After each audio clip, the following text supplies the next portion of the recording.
Miami was ranked number 2 in the country. I watched the replay of 2017 Miami Notre Dame, just like you did. I remember that I was there. So that was a day that I was in the stands with a good friend of mine, Matt Washington, who's a former contributor at State of the U. He flew down from Toronto, got us seats in the first row there right on the 25-yard line, on the opposite sideline from where Bandy returned that touchdown. So we were on the Miami sideline. It was crazy. It was an electric day. And I just remember the let out.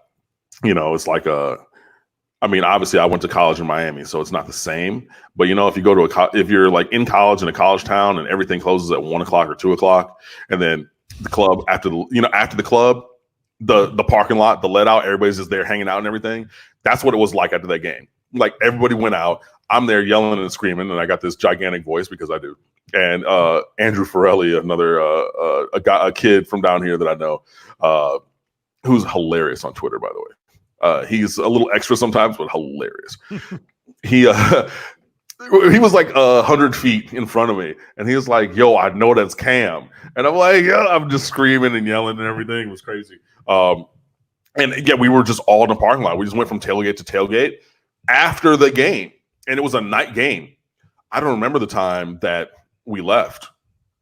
I was just like, we were just everybody was just there. It was so like the tailgate before was the calm before the storm. Like nobody was really worried that I ran into at any of because I usually float between like 2 or 3 different locations. But everybody was just like, "Nah, I feel good. All right."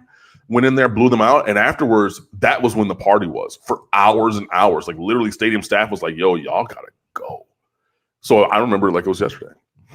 Now, see, I'm going to be the contrarian in the conversation here, and I'm going to become the most hated man in the chat, considering, and I will get to the super chats in just a second. Thank you so much for the contributions. We've got 2 coming in.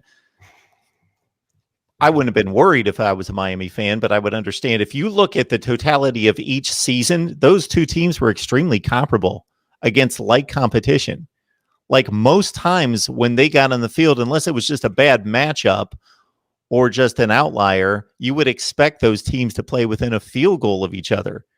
They were both like 10-3 teams against like schedules and very comparable.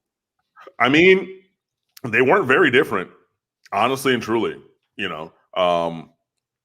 I think, and that was the thing that made it even more incredible in the moment, because even going in, everybody was like, these 2 teams are very on par. They do different things well. So, strengths match up against strength. Like, Miami's defensive front versus Notre Dame's running game. Like it was that you could see how this was going to be one of those classic epic back and forth and da-da-da-da-da.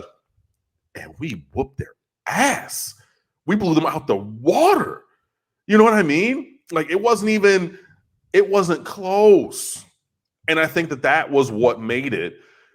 So first of all, I agree with you that those teams were more similar than different, but that's what made it so much more special in that moment, because even though we were supposed to be peer level, even though it was supposed to be a touchdown game or whatever, we won by 5 touchdowns. Like, we won by a number of touchdowns. Like it was recess. You know what I mean? We didn't even keep scoring. We're up 6-1 on touchdowns. You know what I mean? Like that's how big our victory was. So that to me is not a derision of the Miami team. It's actually exaltation of the performance that we saw on that evening.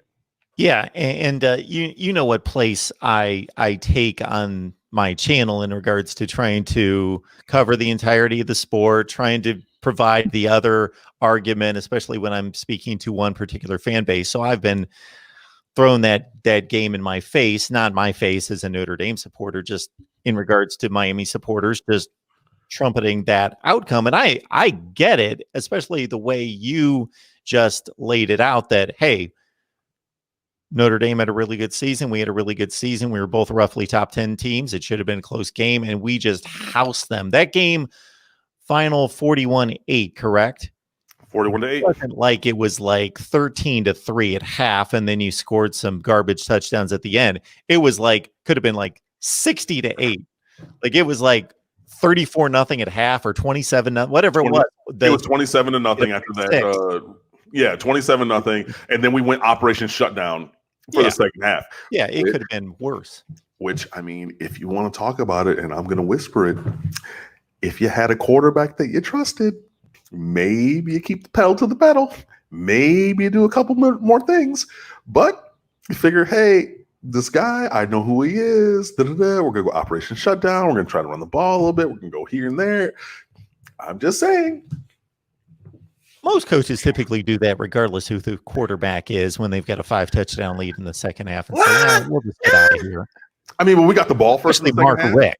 But I'm saying we got the ball first in the second half, so it's like, okay, we could have, and then you just see, no, like, I'm pulling the e-brake, you hear it, it was just,